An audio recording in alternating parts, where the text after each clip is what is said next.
Today we're talking about Chevy and GM, 52 facts about the brand that built Corvettes, Camaros, trucks, moon rovers, weird scandals, and some of the most chaotic decisions in American car history. Number 1. Let's start with something funny. Everybody calls Chevrolet Chevy. It's normal. It's friendly. It's what people say. But in 2010, General Motors actually sent a company-wide email telling employees to stop saying Chevy, because they thought it hurt the brand. Then the email leaked, people got angry, and GM immediately backtracked like, no, we love Chevy. That is not brand strategy. That is panic with a bowtie logo. Number 2. In 2017, Chevy wanted to study how Ford built trucks, so they sent engineers to Ford's public factory tours with cameras, notebooks, and stopwatches. And when people found out, Chevy didn't even deny it. They basically said, yeah, we did that. The wild part is, Ford couldn't really do anything, because the tours were public. That is spying, but with a ticket. Number 3. Chevy had a weird naming habit for years. Corvette, Camaro, Cobalt, Cavalier, Caprice. A lot of their cars started with the letter C, because Chevrolet starts with C. It's not deep, but once you notice it, you start seeing C's everywhere like Chevy was playing alphabet bingo. Number 4. The Corvette ZR1 began as a secret monster called the Blue Devil. Chevy's CEO wanted a Corvette that could scare Ferraris, so engineers took a C6, supercharged it, stripped weight, and built something so fast it even made the engineers nervous. Then years later, that same Blue Devil was swallowed by a sinkhole at the Corvette Museum. And the craziest part? It started right up afterward. That car got eaten by the ground and still said, I'm good. Number 5. The Chevy bowtie logo is one of the most famous car logos ever, but nobody really knows where it came from. Some say William Durant saw it on hotel wallpaper. Some say it came from a newspaper ad. Nobody has a perfect answer. So one of the most recognizable logos in the world is basically an automotive mystery sticker. Number 6. From 1999 to 2006, Chevy trucks had individual names from the factory. Not the workers' names. Not inspector names. The trucks themselves had names and birthdays hidden behind dashboard trim. Imagine buying a Silverado and finding out it's secretly named Brandon. Before we continue, if you enjoy videos like this, please hit the like button and subscribe to the channel. These videos take a lot of time, research, editing, and money to make, and your support really helps us keep going. Thank you. Number 7. The Silverado is one of the most stolen trucks in America. Which is bad, obviously, but also says something about how wanted these trucks are. Apparently, even criminals look at a Silverado and go, yeah, that'll do. Number 8. In the late 80s and early 90s, Chevy secretly gave some Camaros a hidden performance package called 1LE. If you ordered the right combination, V8, no AC, and performance axle, Chevy quietly added upgraded brakes, suspension, fuel tank baffles, and more. Completely free. No big badge. No advertisement. Just a secret race package hiding in plain sight. Number 9. Chevy basically bought General Motors from the inside. GM founder William Durant was kicked out of his own company, so he created Chevrolet, made it successful, used Chevy money to buy GM stock, took control of GM again, and then merged Chevy into GM. So, in the simplest possible terms, GM created Chevy's founder, fired him, Chevy bought GM, then GM swallowed Chevy. Corporate history should not feel like a revenge movie, but here we are. Number 10. The Chevy Suburban has appeared in so many movies and TV shows that it became the only vehicle with a star on the Hollywood Walk of Fame. Not Ferrari. Not Mustang. Not DeLorean. The Suburban. A giant American SUV basically became a Hollywood actor with cargo space. Number 11. Chevy has built hundreds of millions of vehicles.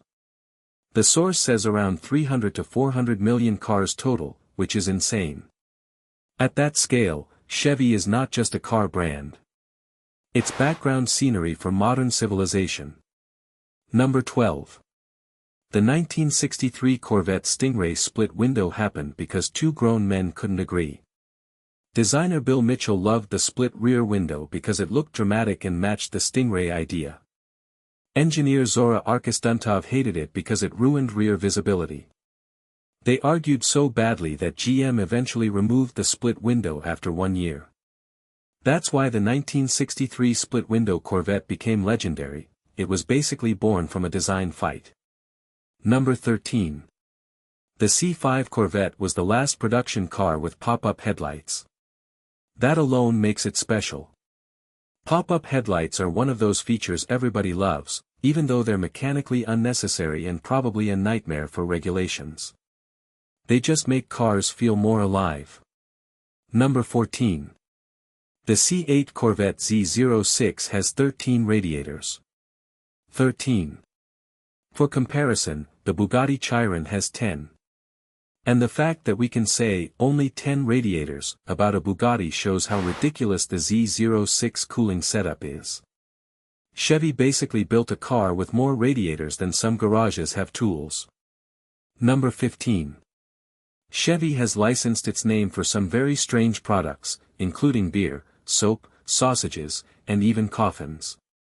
Yes, Chevy-branded coffins.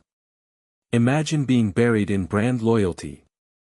That is either marketing genius or the most American thing ever created.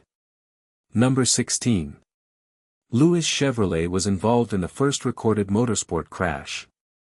That is a strange legacy, co-founder of one of America's biggest car names, racer, engineer, and apparently present at the birth of motorsport chaos on camera. Number 17. The Camaro Z/28 had a cooling problem during testing, and the solution was hilarious. The Chevy bowtie badge blocked airflow, so engineers removed it and the engine ran cooler. But they couldn't sell the car with no badge, so they created the flow tie, a hollow bowtie that lets air pass through. Chevy literally made their logo breathe. Number 18. In 1959, the Impala could come with a factory chrome tissue holder. That sounds unnecessary, but also unbelievably classy. Modern cars give you subscription heated seats. Old Chevys gave you shiny tissue luxury. Number 19. Chevy's rear seat reminder is actually a great feature. If you open a rear door before driving, the car reminds you to check the back seat when you park. It sounds simple, but that kind of reminder can help save children and pets from being forgotten. Sometimes the smartest feature is not flashy, it's just useful. Number 20. Chevy built an autonomous Tahoe called the Boss for DARPA's Urban Challenge.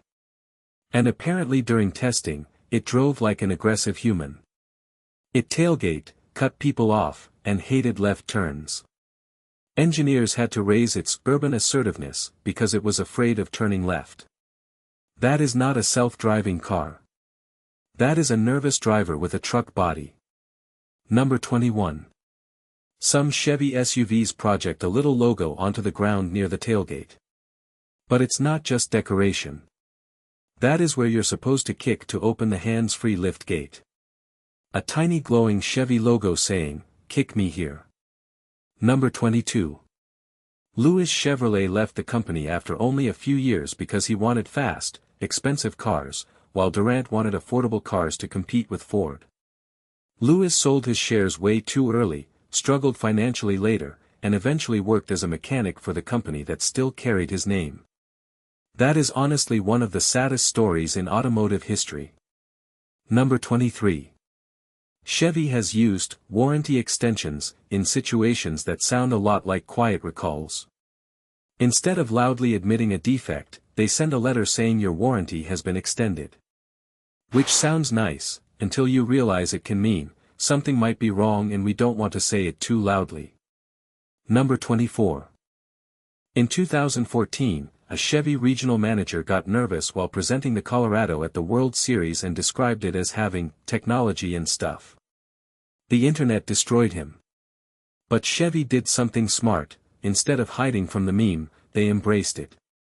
They tweeted it, used it, and somehow turned an awkward speech into free marketing. Number 25. Chevy built the first crash test dummies designed specifically for cars in 1971. That is huge. Crash testing today feels normal, but somebody had to build the fake humans that helped make real humans safer. Number 26. Chevy once ran a Super Bowl ad where Silverado owners survived the apocalypse, and the joke is that one missing guy didn't make it because he drove a Ford. Ford got furious and tried to stop it. Chevy was ready with lawyers. Their basic response was, if the world ends and we're wrong, we'll apologize later. That is premium truck rivalry violence. Number 27. During the space race, Chevy wanted astronauts driving Chevys. But astronauts were government employees, so GM couldn't just hand them cars. Instead, they gave them a deal, lease 2 Chevys for $1 a year. Naturally, many astronauts picked a Corvette and a family car. That's why NASA parking lots started looking like Corvette meets. Number 28. In 2012, Chevy recalled thousands of Sonics because some were missing brake pads. Not a trim piece. Not a badge. Brake pads. The thing that helps the car stop. The problem was discovered after rental customers complained about brake noise. Imagine being a 100-year-old car company and forgetting the brakes. Number 29. GM accidentally helped create one of its future enemies. In the 2000s, GM made a deal with Fiat that went horribly wrong, ended up paying Fiat billions, and that cash later helped Fiat buy Chrysler. So GM basically gave Fiat the money that helped create FCA. That is not just losing a deal. That is funding the boss fight. Number 30. In 1965, Chevy sold over 1 million Impalas in a single year. That record still stands as one of the greatest sales achievements for one car model ever. Chevy did not just sell a car that year. They flooded America with Impalas. Number 31. In 2015, Chevy announced the Cruze using a press release written entirely in emojis. The problem? Cruze buyers were not exactly the TikTok generation. People got confused, complained, and Chevy had to release a normal English version. That is what happens when corporate marketing tries too hard to be young. Number 32. The Camaro has one of the worst blind spots in modern car history. Sitting inside one can feel like driving from inside a bunker with side mirrors. It looks aggressive from the outside because it basically refuses to let you see anything from the inside. Number 33. Chevy once asked the internet to make Tahoe ads for free. Great idea, right? User-generated content, free publicity, everyone wins. Except the internet immediately made ads roasting the Tahoe for being huge and fuel-hungry. Chevy tried to say they welcomed the conversation, but you can almost hear the PR team sweating through history. Number 34. The Duramax diesel engine is actually Japanese. It came from Isuzu because GM needed a strong diesel and didn't have time to fully develop its own. So one of America's most famous truck engines has serious Japanese roots. Number 35. The Chevy Lumina APV got called the Dustbuster because of its weird shape. And the funniest part is, its designers actually used a Black & Decker Dustbuster as inspiration. So the public wasn't just being mean. They were accidentally describing the design brief. Number 36. In French, Chevrolet apparently translates into something close to goat milk. Which is strange, because Chevrolet Corvette ZR1 sounds cool until someone says, ah yes, the goat milk sports car. Number 37. Chevy introduced capless fuel systems, then got complaints about clogged filler necks, and started recommending rubber caps. Think about that. A capless system that needs a cap. That is engineering irony with a fuel smell. Number 38. The Chevy vs. Ford rivalry can be traced to a direct shot in 1915. Chevy released the 490, named because it cost $490, the same price as the Ford Model T. That was not subtle competition. That was Chevy walking up to Ford and saying, "Same price. Let's fight." Number 39. The C8 Corvette has soft close for the trunk, but not the doors. That is such a weird luxury choice. Your cargo gets gentle treatment, but the human entering the car still has to close the door like a regular peasant. Number 40. The Chevy Vega was designed to be shipped standing on its nose. Chevy created a vertical shipping system called Vertipack to fit more cars into railcars and cut costs. To make that possible, they had to redesign fluid systems so oil and coolant wouldn't spill. The idea was clever. Unfortunately, the Vega itself was a quality disaster, and the whole vertical shipping experiment died with it. Number 41. The Suburban has been in production since 1935, making it the longest-running automotive nameplate in history. Trends come and go, but the Suburban just keeps existing like a giant SUV monument. Number 42. The lunar rover was built with GM involvement, meaning the first car driven on the moon was technically connected to Chevy and General Motors. That is the ultimate flex. Some brands win races. GM put wheels on the moon. Number 43. The Camaro was almost called the Panther. Chevy dropped the name right before launch, partly because it sounded too much like Mustang's animal name World. When journalists asked what Camaro meant, a Chevy executive joked that it was a small vicious animal that eats Mustangs. It was a great line. It was also basically nonsense. Number 44. The Corvette logo originally had an American flag in it, but using the flag in a commercial logo created legal problems. So Chevy replaced it with a fleur-de-lis, a French symbol, as a nod to Louis Chevrolet's heritage. That is why the Corvette badge has a tiny piece of French monarchy energy hiding inside an American sports car. Number 45. Chevy reportedly lost money on early base C8 Corvettes on purpose. The idea was to price it low enough to shock the world and create massive buzz, then make money on trims, options, and performance versions. Selling a mid-engine Corvette at around $60,000 was not just pricing. It was market warfare. Number 46. In 1969, Chevy offered liquid tire chains. It was a spray system near the tires that could be activated from inside the car to help with snow traction. That sounds like a weird gadget, but it was actually smart. The problem was, not enough people wanted to pay for it, so it disappeared. Number 47. All Malibus came with active noise cancellation. Which is funny because that means even a normal Chevy sedan got technology designed to fight unwanted cabin noise. The car was basically wearing headphones from the factory. Number 48. When manufacturers agreed to stop supporting racing in the 1950s, Chevy secretly kept doing it anyway. They sent performance parts through backdoor channels, helped private teams quietly, and let people like Zora Arkus-Duntov keep the go-fast world alive. Officially, Chevy was behaving. Unofficially, Chevy was running an underground racing operation with a handshake. Number 49. Chevy recalled some Tahoe models because the recommended oil for certain 6.2-liter V8s was apparently not right. And the fix included replacing the oil cap so it showed a different oil grade.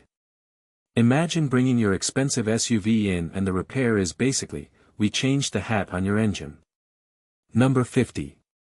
The first production car with turn signals was the 1939 Buick Special, which matters because Buick is part of GM history. Before turn signals, drivers had to use hand signals. Which means early driving was basically transportation plus arm choreography. Number 51. Those awkward, real people, Chevy ads may have been cringe on purpose. Chevy knew people would make fun of them, parody them, and talk about them, which created free publicity. So if you hated those ads, congratulations. You may have done exactly what Chevy wanted. Number 52. In 1966, Chevy announced the Camaro over a massive conference call with around 100 technicians spread across multiple hotels. It was one of the largest conference calls ever at the time. All that effort just to introduce the car that was supposed to fight the Mustang. Chevy did not launch the Camaro quietly. They basically used a phone network like a weapon.